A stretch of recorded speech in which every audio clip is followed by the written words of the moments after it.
ये आकाशवाणी रायपुर है। प्रादेशिक समाचार बुलेटिन के साथ मैं शुभ्रा भट्टाचार्य।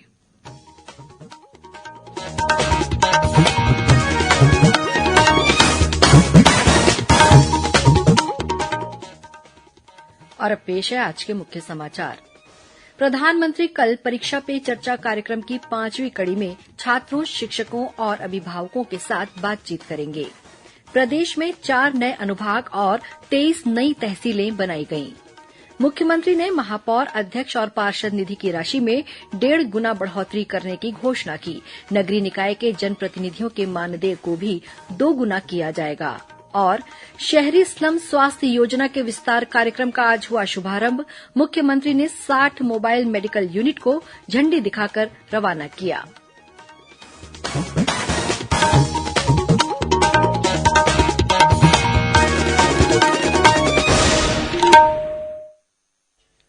अब समाचार विस्तार से।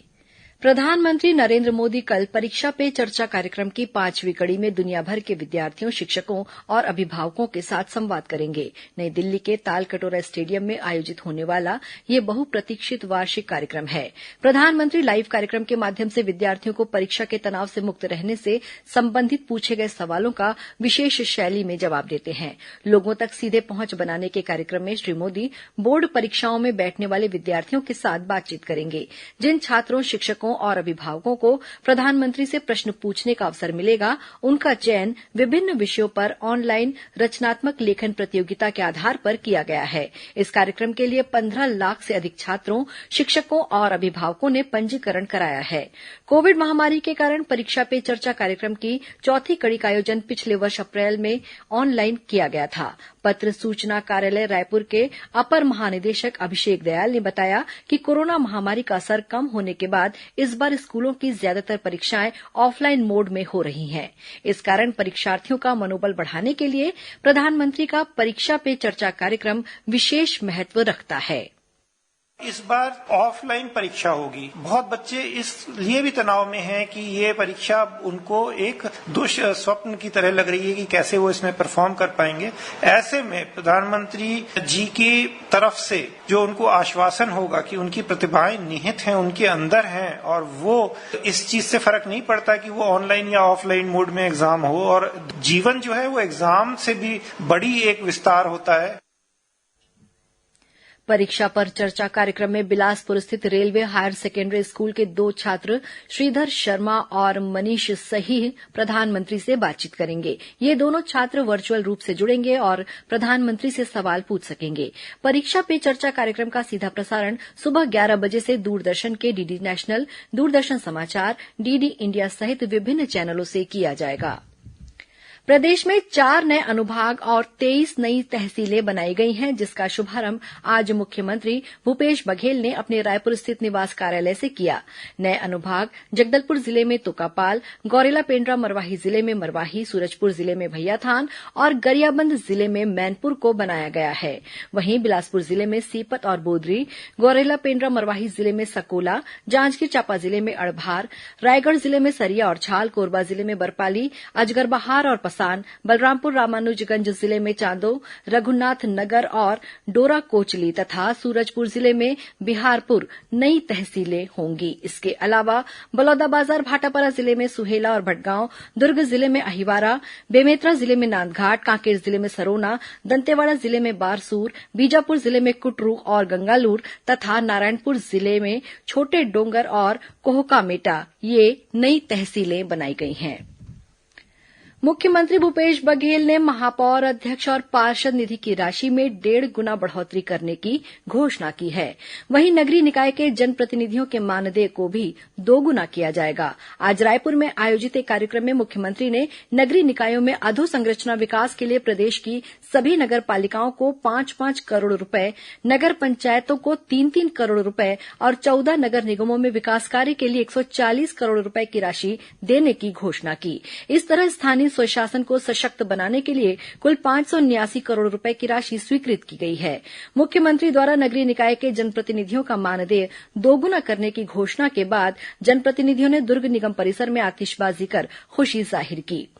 वहीं आज मुख्यमंत्री ने शहरी स्लम स्वास्थ्य योजना के विस्तार कार्यक्रम का शुभारंभ किया।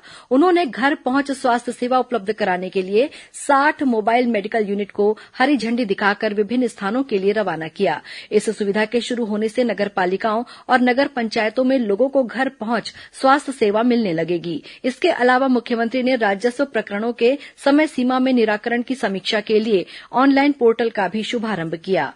इसके अलावा मुख्यमंत्री ने आज राजीव गांधी न्याय योजना के तहत 20,58,000 किसानों के खाते में चौथी किश्त के रूप में 1,029 करोड़ 31 लाख रुपए की राशि ऑनलाइन जारी की। इसी तरह गोधन न्याय योजना के तहत गोबर विक्रेताओं, महिला स्व सहायता समूहों, गौठान समितियों और कृषि मजदूरों तथा तेंदुपत्ता संग्राहकों के खातों में 1,124 करोड़ 92 लाख रुपए की राशि जमा की गई। वहीं ग्रामीण भूमिहीन मजदूर परिवारों के खातों में भी दूसरी किश्त के रूप में 71 करोड़ 8 लाख रुपए की राशि जारी की गई। प्रादेशिक समाचार आप आकाशवाणी रायपुर से सुन रहे हैं।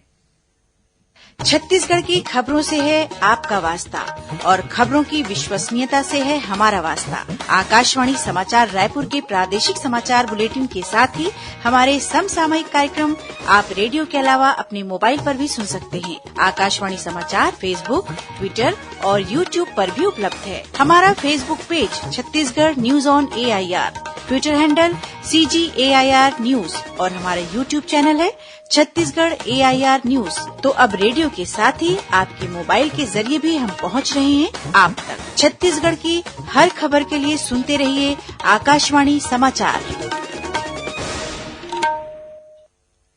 और अब आगे बढ़ते हैं बाकी के समाचारों की ओर।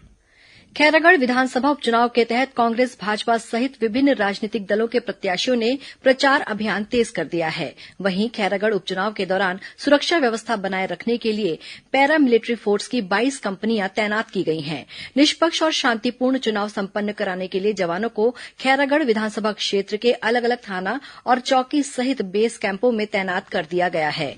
इस बीच खैरागढ़ विधानसभा क्षेत्र में 12 अप्रैल को होने वाले मतदान को देखते हुए निर्वाचन आयोग ने इस दिन सुबह 7 बजे से शाम 7 बजे तक किसी भी तरह के एग्जिट पोल पर रोक लगा दी है। साथ ही प्रिंट अथवा इलेक्ट्रॉनिक मीडिया के जरिए परिणाम के प्रकाशन या प्रचार प्रसार पर भी प्रतिबंध लगाया गया है। इस संबंध में आयोग ने अधिसूचना जारी कर दी है।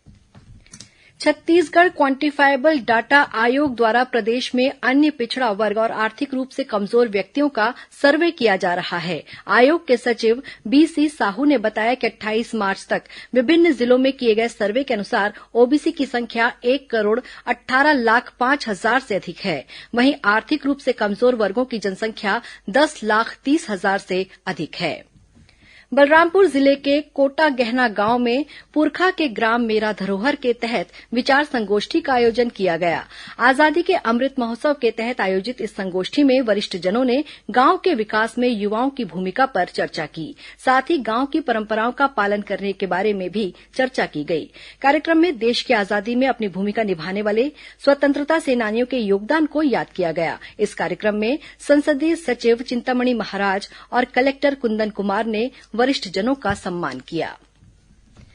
भीषण गर्मी को देखते हुए कोंडागांव जिले में स्कूल संचालन के समय में बदलाव किया गया है। एक पाली में लगने वाली प्राइमरी, मिडिल, हाई और हायर सेकेंडरी स्कूल की कक्षाएं सुबह 7:30 बजे से 11:30 बजे तक लगेंगी। वहीं 2 पालियों में लगने वाली कक्षाएं सुबह 7:30 बजे से 11:30 बजे तक और 11:30 बजे से शाम 4:30 बजे तक लगेंगी। इस संबंध में कलेक्टर पुष्पेन्द्र कुमार मीणा ने सभी स्कूल संचालकों को आदेश का पालन सुनिश्चित करने के लिए कहा है।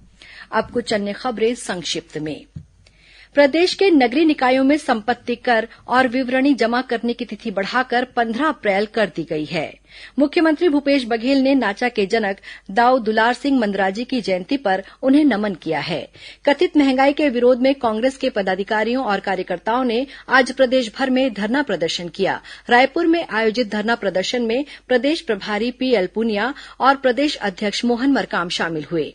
प्रदेश के ऊर्जा विभाग के तहत जुलाई में होने वाली पर्यवेक्षक परीक्षा के लिए आवेदन पत्र 30 अप्रैल तक आमंत्रित किए गए हैं। महात्मा गांधी राष्ट्रीय ग्रामीण रोजगार गारंटी अधिनियम मनरेगा और अन्य योजनाओं में सामाजिक अंकेक्षण कार्यों के संपादन के लिए मनोज कुमार तिवारी को सामाजिक अंकेक्षण इकाई का संचालक किया गया है। पढ़ना लिखना अभियान के तहत कल महापरीक्षा का आयोजन किया गया। इसमें 40,000 से अधिक परीक्षार्थी शामिल हुए। राजधानी रायपुर में राष्ट्रीय सहकारी सम्मेलन 25 अप्रैल को आयोजित किया जाएगा। इस सम्मेलन में देशभर के चुनिंदा शीर्ष सहकारी संस्थाओं के प्रतिनिधि शामिल होंगे। प्रदेश के स्वास्थ्य संयोजकों ने मुख्यमंत्री से आश्वासन मिलने के बाद 10 दिन से चल रही हड़ताल को समाप्त करने की घोषणा कर दी है। छत्तीसगढ़ वन कर्मचारी संघ की अनिश्चितकालीन हड़ताल आज 11वें दिन भी जारी रही। हड़ताल को दैनिक वेतनभोगी कर्मचारी संघ और लिपिक संघ ने भी अपना समर्थन दिया है। सुकमा जिले के अरलमपल्ली कंटीपारा के पास से सुरक्षा बलों ने 2 आईईडी बरामद किए हैं, जिसे मौके पर ही निष्क्रिय कर दिया गया।